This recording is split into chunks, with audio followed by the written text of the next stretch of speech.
Bismillahirrahmanirrahim. Assalamualaikum warahmatullahi wabarakatuh. Perkenalkan, nama saya Raffi Hidayat, mahasiswa UIN Malang, jurusan IHT Fakultas Syariah. Dan pada kesempatan kali ini, insya Allah saya akan menjelaskan mengenai metode syarah hadis. Syarah merupakan kata yang berasal dari syaraha yashra'u syarhan, yang berarti upaya menafsirkan, menerangkan, memperluas, bahkan menguraikan.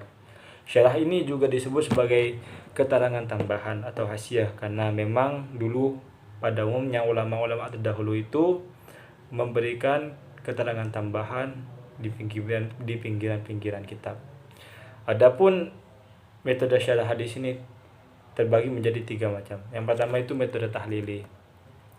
Secara etimologi atau secara bahasa diambil dari bahasa Arab, yaitu halala yuhallilu tahlilan, yang berarti menguraikan.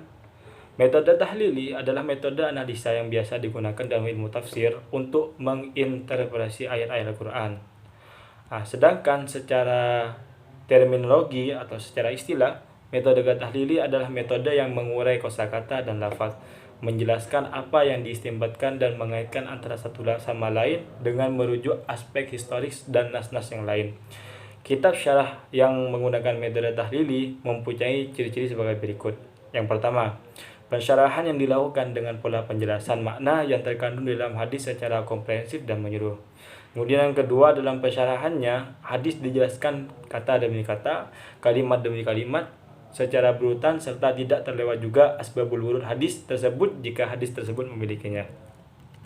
Kemudian yang ketiga yaitu menguraikan munasabah atau hubungan antara satu hadis dengan hadis yang lain. Adapun contoh kitab hadis yang menerapkan metode ini yaitu metode tahlil, yaitu kitab Fathul Bari bi Syarhi Imam Bukhari. Kemudian masuk ke metode yang kedua yaitu metode ijmali atau global. Metode ijmali adalah menjelaskan atau menerangkan hadis Nabi SAW sesuai dengan urutan yang ada dalam kutubus sittah secara ringkas, tapi dapat mempresentasikan makna literal hadis dengan bahasa yang mudah dimengerti dan mudah dipahami. Metode ini mempunyai kemiripan dengan metode tahlil yang saya sebutkan tadi dari segi sistematika pensyarahan. Perbedaan terdapat dalam segi uraian penjelasannya. Metode tahlili sangat terperinci dan panjang lebar, sedangkan metode ijmali penjelasannya sangat umum dan sangat ringkas.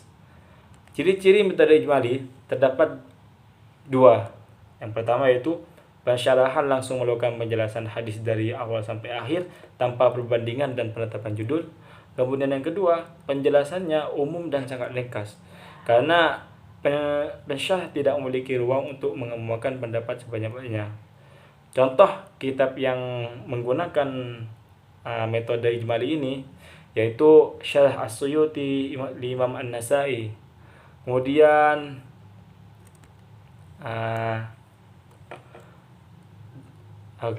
Kemudian lanjut ke metode yang ketiga yaitu metode maudhu'i atau tematik, yaitu metode memahami hadis dengan mengumpulkan serta mengupas hadis yang memiliki tema atau topik yang sama, kemudian memahami hadis tersebut secara tematis.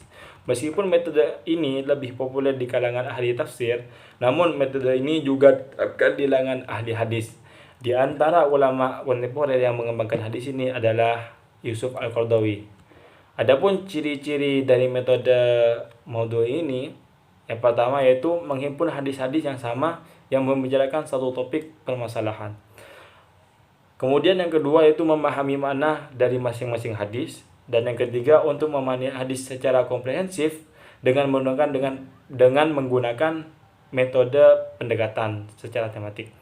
Dengan metode maudhu'i, pensyarah berupaya menghimpun hadis-hadis dari kitab hadis yang berkaitan dengan persoalan atau topik yang ditetapkan sebelumnya.